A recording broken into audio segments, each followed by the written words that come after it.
काल परवा जर बघितलं असेल माहिती तुम्हाला तर आपल्या इथलच्या विरोधकांनी जो आपल्या इथलचा स्थानिकचा आमदार आहे त्यानं सकाळी 6 वाजता या तुमच्या भावाच्या घरी 100 पोलीसवाले पाठवले. 100 पोलीसवाले. किती पोलीसवाले पाठवले? 100. माझ्या घरामध्ये लेकरं झोपलेले, बायको झोपलेली, आई झोपलेली आणि त्या पोलीसवाल्यानं खट खट खट खट दरवाजा वाजवला आणि सर्च वॉरंट दाखवला आणि सगळे पोलीसवाले तुम्हाला सांगतो लेडीज सगळे घरामध्ये घुसले.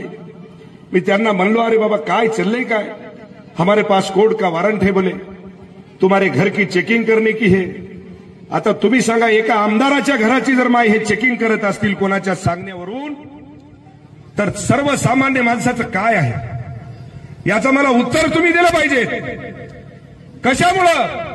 तर या ठिकाणी या हिंगोली शहरामध्ये हे जे शिवसेनेची फळी मी उभी केली त्याचं म्हणणं आहे की तुम्ही ही उभी करायची नाही, आम्हालाच उभं राहू द्या आणि आम्हालाच निवडून द्या.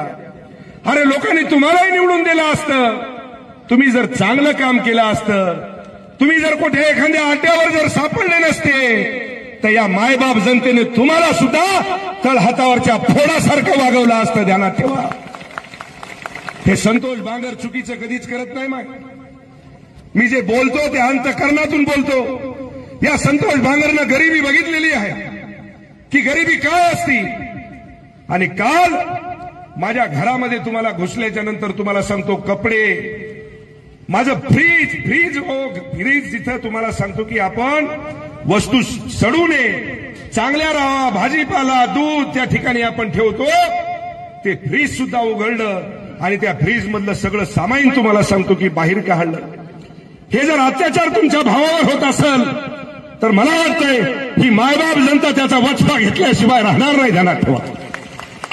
आणि ऐका, 27 तारखेला आपल्याला सगळ्या जणांना आपलं वंजारवाड्याच्या बाजूला जो मंगळवार आहे त्या मंगळवाराच्या एरियामध्ये दुपारी 2 वाजता माझ्या सर्व माता बहिणीने त्या ठिकाणी आपल्याला जमायचंय. माझ्या सर्व लाडक्या बहिणीनं कुठं मंगळवाराच्या ठिकाणी सगळ्या जणांनी जसं जसं आपल्याला येता येईल तसं तसं तुम्हाला सांगतो की शॉर्टकटमध्ये या.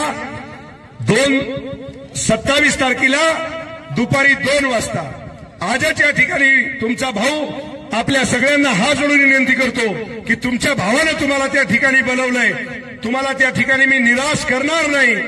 याच्याही पेक्षा तुम्हाला सांगतो की त्या ठिकाणी आपण सगळेजण भेटूया आणि